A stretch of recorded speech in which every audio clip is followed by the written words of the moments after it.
태극신검 이해를 시작하겠습니다. 불변의 마음은 불변의 의지와 결합한 불변의 양을 지닌 불변의 몸에서 움직임과 움직임의 형태가 현현하게 하고 움직임이 현현한 몸은 태극의 원리에 의해 형이 확정된 최소 물질 입자들을 생겨나게 한다. 그래요. 이걸 앞으로 옮겼죠. 불변의 그래요. 응집된 상태에서 진행되는 변화의 과정이 태극이다 고찰. 불변의 마음은 섭리로 이루어진 마음으로 보면 되는 거죠. 그래요. 섭리가 드러나지 않는 상태, 또 그래요. 불변의 몸으로 드러난 절대자의 마음이 없는 상태에서는 여기에 통합되어 있겠죠. 그런데 섭리가 드러나는 마음이 생긴다고 그랬죠. 보통 여기에서의 이것과 이러한 마음들과 절대자를 가리켜 태극이라고 칭하기도 하죠. 여기서 사용하는 태극은 그냥 형식으로서의 태극이죠. 무국도 그렇고 그래요. 섭리와 결합한 절대자를 태극으로 이야기도 했어요. 그래요. 참고로 알면 되겠죠. 무국 2단계가 충분히 진행되었다고 가정하고 전체 상태를 점검해 보겠습니다. 무국 2단계까지는 저번 시간에 언급을 했죠. 전체 공간을 보면 텅 빈 공간과 절대자의 마음과 불변의 양을 지닌 불변의 몸 내부 요소 및 우주의 뿌리 힘의 잔재가 결합하여 생성된 구가 있습니다. 그래요.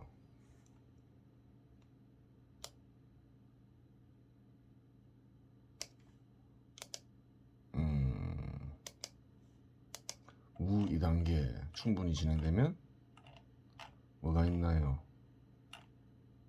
텅 빈 공간이 있고 그래요. 불변의 덩어리가 있죠. 그래요. 나아가 뭐 세상들 간 경계도 있죠. 흡수되지 않은. 그래요.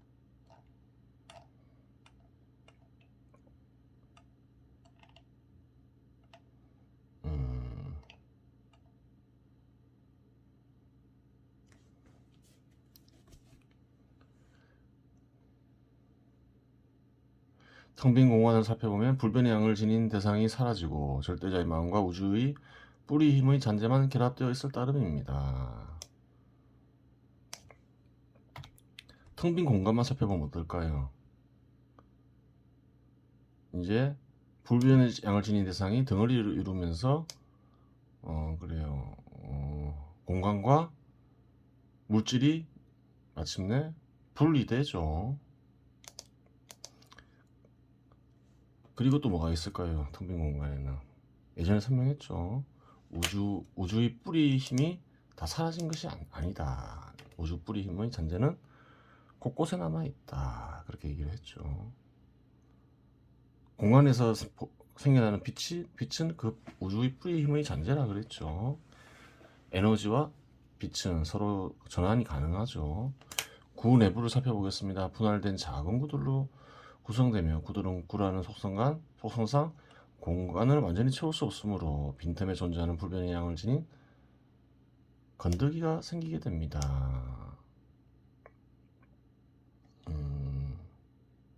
그래요. 무슨 말인가요? 불변의 덩어리도 압축이 진행이 된다 그랬죠. 전체 구 속에 있는 불변의 덩어리, 하나의 세상을 이룰 수 있는 덩어리죠. 그것도 압축이 진행됨에 따라서 이렇게 내부가 분할되겠죠. 구로. 그러면 뭐 어떤가요? 속성상 공간을 완전히 채울 수 없죠. 이렇게 구들이 부딪히면 이렇게 틈이 생기잖아요. 그래요. 불변의 양을 지닌 그래요. 이런 어떤 대상이 남아 있는 거죠. 이것을 뭐라고 하냐면 건더기라고 했죠. 불변의 양을 지닌 건더기가 되는 거죠. 찌끄러기 이런 거 남은 거, 구를 형성하지 못한 것들. 즉 전체 구는 불변의 양을 지닌 덩어리의 변형 형태 플러스 불변의 건더기 플러스 우주의 뿌리 힘의 잔재 플러스 불변의 마음입니다. 그렇죠. 그래요.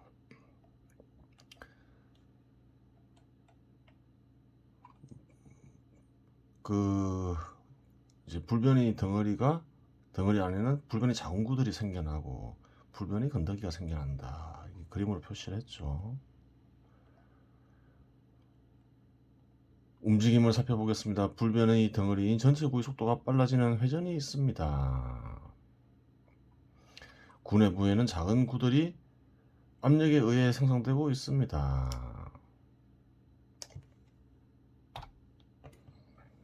그렇죠. 설명했죠. 빈틈에 있는 불변의 건더기에 움직임이 나타나게 되고 그 움직임은 그물망의 형태를 띨 것인데 움직임이 한 군데서만 발생하는 것이 아니니 서로 영향을 미쳐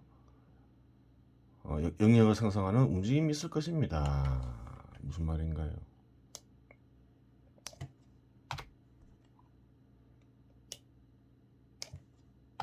이 불변의 건더기는 쭉 이어지면서 이런 자궁구들을 묶는 역할을 한다는 거죠. 영역을 만든다는 거죠. 그 얘기를 하는 거예요.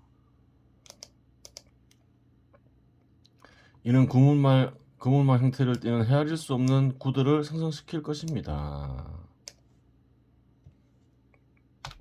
그렇죠. 그물망 속의 구들은 불변의 건더기에 의해 분리되지 않고 서로 교차하며 서로 얽힌 채 존재하겠지요. 그래요. 그 그림으로 표시하면 이렇게 되는 거예요. 불변의 건더기는 그물망 역할을 하죠. 그리고 그 속에 불변의 자궁구들이 있는 거예요. 그래요. 그물망구. 건더기는 그물망 역할을 한다. 그렇게 되는 거예요. 지금부터가 태극을 논하게 되는데 태극도 진행 과정에서 구분되는 다양한 상태가 있습니다. 여기서는 이제 세상을 인식하는 시기의 형식으로 사용되고 있는 거죠. 편의상 결합과 분할을 기준으로 자궁구들이 분할이 진행되는 과정을 태극 1단계로 규정짓고 구들이 분할이 끝난 뒤 구들이 결합이 진행되는 과정을 태극 2단계로 규정짓겠습니다. 그래요. 구들이 계속 분할되겠죠. 압축이 진행됨에 따라서 생성된 구가 또 이렇게 분할이 진행되고 그렇게 된다는 거예요. 분할이 계속 진행되는 과정이 태극 1단계이고 결합이 진행되는 과정이 뭘까요? 태극 2단계라는 거죠. 태극 1단계 전체 구의 압축이 진행됨에 따라 작은 구들과 그물망 구들에는 끊임없는 분할이 진행되고 작은 구와 그물망 구의 밀도는 높아지게 됩니다. 작은 구도 분할되고 그물망도 분할된다 이거예요. 분할되면서 이렇게 또 다른 이렇게 그물망 구를 형성한다는 거죠. 끊임없이 형성된다는 거예요. 분할되면서 작은 구들과 그물망의 구들의 분할 상태가 어느 정도 진행되면 나타나는 것이 있으니 그것은 폭발력입니다. 분할되다 보면 어느 순간 폭발력이 나타나는 거예요. 섭리에 따라서. 현 시대에 있는 섭리나 그래요. 과거나 다 똑같다 했죠. 미래나. 그것을 적용하는 거죠. 중성자가 동위원소의 원자핵을 때리면 원자핵은 분열되는데 일정한 조건이 갖추어지면 이 분열이 연쇄 반응을 일으켜 기하급수적으로 급속히 늘어나 재료가 거의 없어질 때까지 계속되면서 원자폭탄이 폭발을 일으킨다. 그렇죠. 분할되는 과정에서 폭발력이 생긴다는 거예요. 중성자와 양자가 있죠. 중성자와 양자로 구성된 게 원자핵이죠. 그래요. 그런데 중성자로 원자핵을 때리면 원자핵이 분열이 되죠. 이 분열이 연쇄 반응을 일으키면서 그래요. 재료가 없어질 때까지 계속 진행되는데 거기에서 이제 폭발력이 나온다는 거예요. 그 원리를 이용한 게 원자폭탄이죠. 원자폭탄이 폭발하면 엄청난 열 에너지로 도시 한 개 정도를 통째로 태워버릴 수 있는 불덩어리를 만든다. 원자폭탄이 폭발할 때에는 버섯 모양의 구름을 만들며 강한 충격파를 일으킨다. 방사능을 지닌 낙지는 폭발이 일어난 후 몇 주일 동안 인간에게 치명적인 역할을 미칠 수 있다. 그래요. 마찬가지라는 거예요. 끊임없는 분할 과정에서 이제 폭발력이 생기는 단계가 있다는 거예요.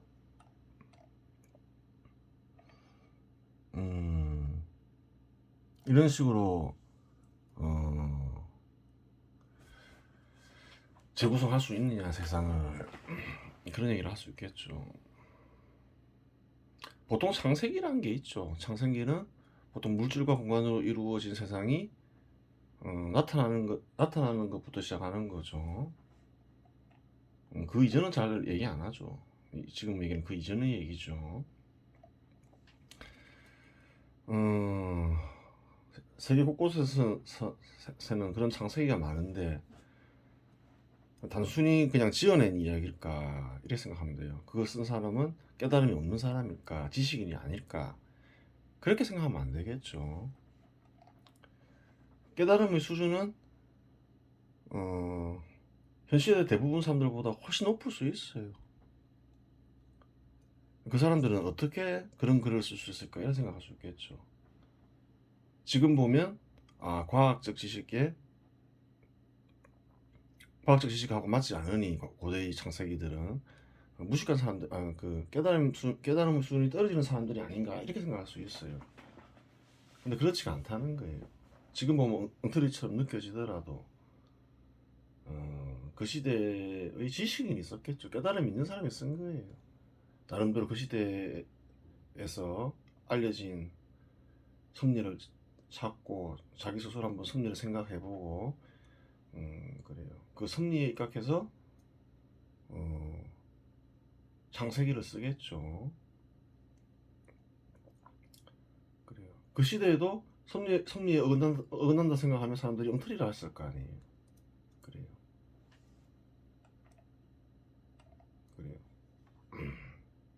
이거를 쓰니도 마찬가지죠. 그 섭리로 인식해봐야 되겠다 이렇게 생각하고 현 시대에 유행하는 섭리들을 한번 찾아보고 한번 생각을 해보고 섭리들을 그에 바탕에서 그래요. 물질과 공간으로 이루어진 세상 이전의 세상을 구축해보는 것이죠. 그렇게 되는 거예요. 그래요. 즉 폭발을 일으키면서 구들은 분할을 진행합니다. 계속 진행한다는 거예요. 근데 폭발이 계속 일어나면서 진행되겠죠. 이제 폭발력이 생겼으니까. 구들에는 어떤 구들이 있나요? 작은 구들 플러스 거물망 구들. 작은 구가 보이고 거물망 구가 보이죠. 그래요. 세 개의 구가 관찰되죠.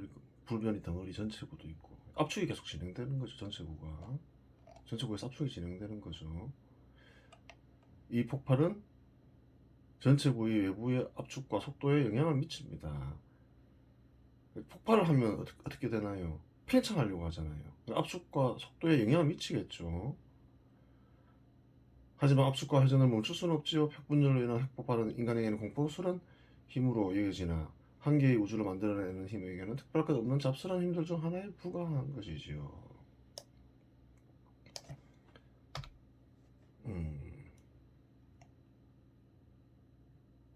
그래요.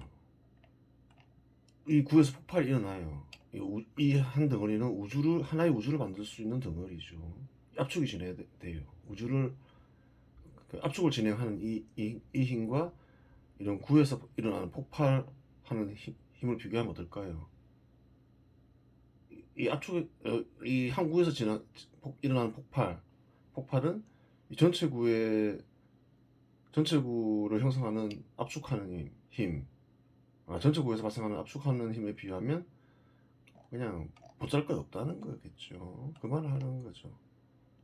인간에게만 공포스럽게 얘기해지는 큰 힘으로 생각된다는 것을 말하는 거죠. 그래 전체 구 내에서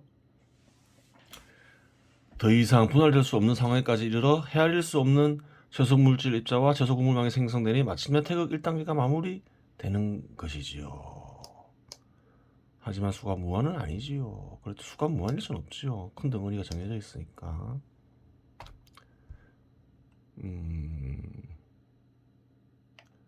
계속 그래요. 압축되는 과정에서 그래요. 폭발이 계속 진행되죠. 그래요.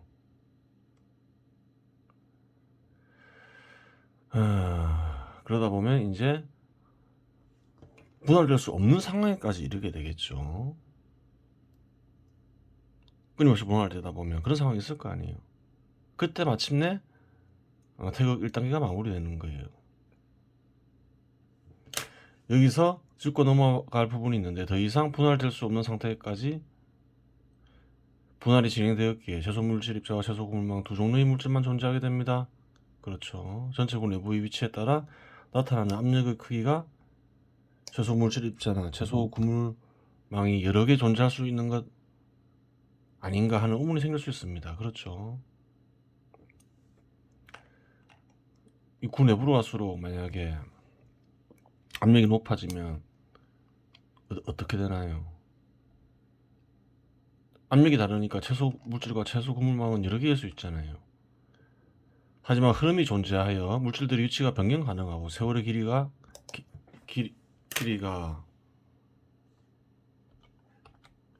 물질들에 대한 균등한 조건을 형성할 정도로 길다면 최소 물질자와 최소 구물망은 각각 하나의 동일한 성질과 동일한 질량을 지니는 물질이 되게 합니다. 그렇죠. 이렇게 진행되는 과정이 몇 년, 몇십 년을 얘기하는 게 아니죠. 엊그버의 세월을 얘기하는 것이죠. 그 흐름이 있고 위치 이동이 가능하다면 그래요. 그렇게 될 수 있다는 거예요. 움직임이 흐름을 만드는 원리는 무국에서 이미 설명하였으니 더 이상 언급하지 않겠습니다. 한 가지만 생각하자면 폭발 역시 움직임을 촉진시키는 중요한 원인으로 작용합니다. 그렇죠. 또한 우주의 세월은 균등한 조건을 만드는 데 부족함이 없을 것입니다. 따라서 여기서 최소 물질 입자는 한 가지이며 최소 구물망 역시 한 가지입니다. 두 가지가 기본적으로 발견된다는 거예요. 그러면 다른 세상의 최소 물질 입자나 최소 구물망이 다른 세상의 최소 물질 입자나 최소 구물망이 이 세상의 최소 물질 입자나 최소 구물망과 동일한가라는 의문이 생길 수 있습니다. 같은 경우도 우연히 있을 수 있겠지만 대부분 다르다고 보아야 합니다. 이유는 초기 전체구가 형성될 때 동일한 밀도와 동일한 크기로 형성될 가능성은 매우 희박하며 무슨 말인가요? 무국에서 하나의 세상을 형성되는 덩어리들이 생긴다고 했죠. 이 덩어리들의 크기가 다 다를 거 아니에요. 제각각일 거 아니에요. 그 말인 거죠. 전체 구의 크기가 압축의 힘을 결정하니 힘에 비례하여 분할의 정도가 결정될 것이기 때문입니다. 그렇죠. 압축의 힘은 어떻게 결정될까요? 전체 구의 크기에 따라 다르겠죠.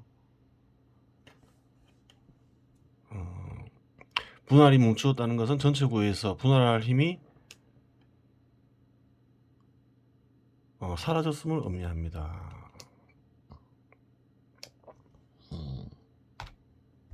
좀 생각해 보아야 될 부분인데 일단 이렇게 써놓은 거죠. 그래요. 이번 시간은 여기서 마치겠습니다.